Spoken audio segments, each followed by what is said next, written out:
দেখতে দেখতে বন্ধুরা আরেকটি খাঁচার সামনে চলে আসলাম। এখানে দেখতে পাচ্ছেন, এখানে রয়েছে সম্ভবত হরিণ, বন হরিণ। দেখুন শরীরের কি অবস্থা, কয় বছর হলো যে গোসল দেয় না ও নিজেই জানে না।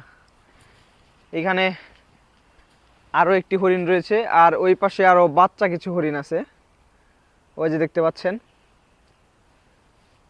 এগুলো হলো এখানকার হরিণ, বেশি না, এখানে মোটামুটি 4 পিস রয়েছে।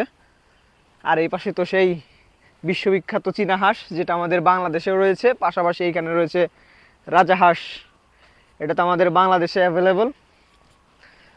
তো আসলে আমি খুঁজতেছি ব্যতিক্রমী কিছু প্রাণী, ঠিক আছে, যেগুলো হয়তো বা আগে আমি দেখিনি।